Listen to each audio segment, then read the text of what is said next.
On a reunion show for Saturday Night Live, Victoria Jackson had a memorable one-liner. She joked, "I was just wondering, whatever happened to me?" Well, that little zinger hit close to home. But now, the outspoken comedienne says she no longer wants to be silent. Victoria Jackson delighted audiences during her 6-year reign on NBC's Saturday Night Live. She took a 23-year hiatus from showbiz, then started a stand-up comedy act at Zanies in Nashville in 2015. But a nagging cough forced Victoria to see a doctor. Test results showed she had stage 3 breast cancer. In her book, Lavender Hair, Victoria uses her trademark humor to share stories of her bout with the cancer monster and relays a message of hope for others from the darkest season of her life. Well, Victoria Jackson is here with more, and we welcome you back to the 700 Club. It's great to have you here. You know, I think when people are diagnosed with cancer, I want to say you write so poignantly about it. There's a lot of humor in your book, Lavender Hair, but you talk about all the things that lots of people feel in their hearts but don't ever express to someone, like wondering when you're diagnosed, what did I do to cause this? That's pretty common, isn't it? I guess so. I mean, you're like, you know, was it sugar, alcohol? The internet says that caused it. Was it stress? Well, I went through a whole list of, you think of everything that you've ever done since you were born. Yeah, exactly. And then comes the moment. I think this is always maybe the hardest part of it. Well, it's all hard. Maybe one of the hardest parts of it is having to decide what medical people leave up to you as a treatment decision, when, you know, there are so many pros and cons, and friends and relatives are telling you, take the chemo, don't take the chemo, do the radiation, don't do the radiation. The doctor's telling you one thing, you go online and there are 50 million other suggestions. How did you deal with that? Well, here, we can just put that straight up here. Yeah, go ahead. Well, I went into my prayer closet, which, sorry, I'm looking in the mirror. I didn't know what to wear, so You look great. I'm a little distracted. Whatever. Benny. Well, when I saw the movie War Room, yes. I was inspired to make my closet into a prayer room, and I have little Post-its on the wall, and now there's a big thing that says cancer on the wall and Sharpie. But yeah, I went in there, I was like, God, I don't know what to do. I mean, I asked my oncologist, what can I not do so I don't get it again? Yes. And he said, that's the million-dollar question. They don't know yet what causes it. And half of my friends drank and smoked, half of them didn't. And they all have breast cancer, you know. It's... How do you put that all together? Yeah, so I went in there, I was like, Lord, half of my friends are saying do chemo, and half of them are saying don't do chemo, and they all have reasons, and they all love you, and so I kind of asked him for a sign, and the next day I walked into a restaurant, and my friend Mandy was kind of shaved her head in honor of Joey Feek, her friend who was dying of cancer right when I was diagnosed. Because the Lord, sometimes he doesn't heal people. Exactly. You know, it's up to him. And the Bible verse, for me to live is Christ, to die is gain. Yeah. That kept coming into my heart and to my life. You know, it's a win-win if you're a believer. So, and I wanted to live that verse, not just know it by heart, or I wanted to live it. Like, I should be happy if I'm going to see the Lord this year. But anyway, so you ran into your friend at the coffee shop, and it was a God word. It was kind of like the story we just saw, where God sent a word at the moment that you needed it. Yeah, exactly. It was the next day. After I asked him for a sign, I run into Mandy. Her head is shaved. I said, Mandy, I have cancer. And she goes, what? Get chemo. Really? And I said, that's kind of weird that you did that, because I just asked God for a sign. Why did you say that to me?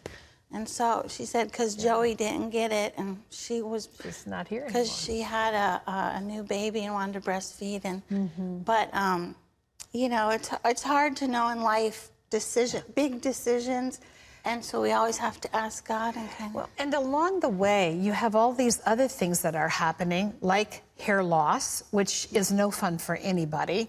I mean, I love the fact that you had a Raggedy Ann wig. Well, it was your favorite. Pippi Longstocking, I like that one I like too. Pippi too. I wore that one to the doctor one time. Oh, there's my bald head. That's Christine, my favorite nurse.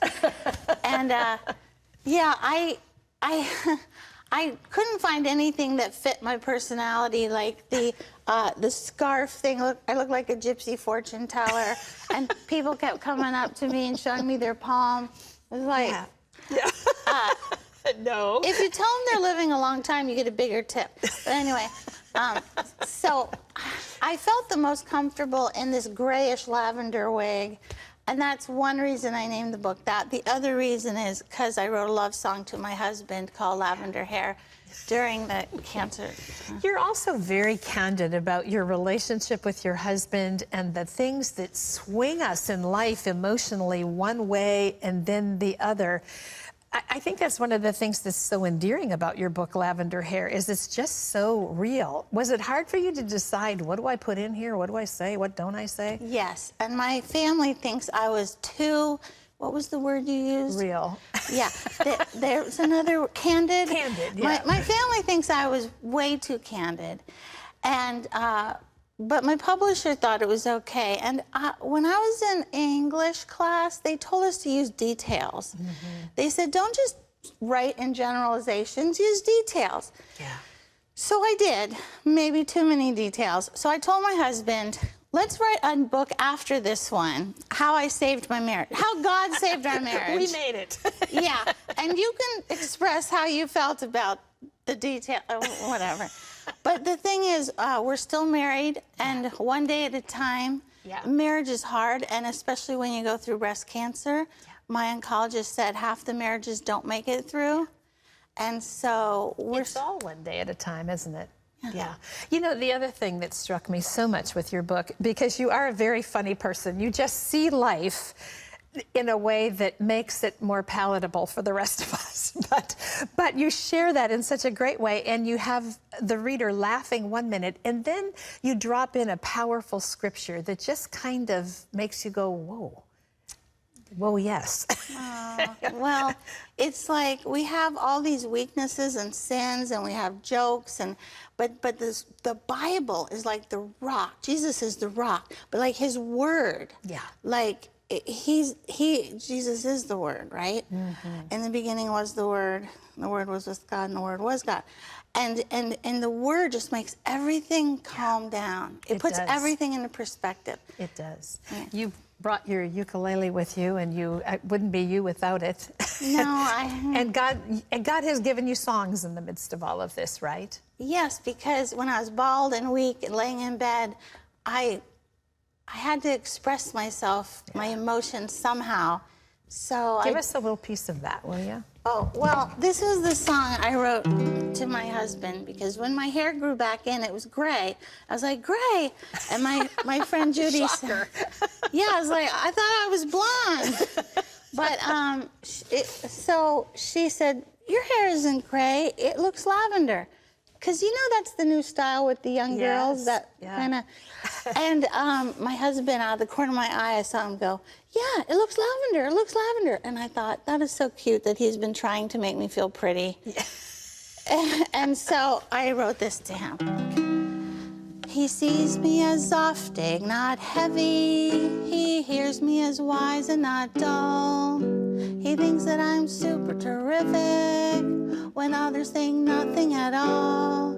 He sees me as funny, not silly, and graceful as Fred Astaire. And he doesn't notice the gray. He said I have lavender hair. That's so great. And then there's more. Yes, it's so great. What do you want the takeaway for women who are experiencing what you did when they read Lavender Hair? It's not just for women with breast cancer. There's truth in here for all of us. What do you want us to take away from your book? I want them to take away Romans 8:28. All things work together for good to them that love God, to those who are the called according to His purpose. I memorized it, King James Version. And for me to live is Christ, to die is gain.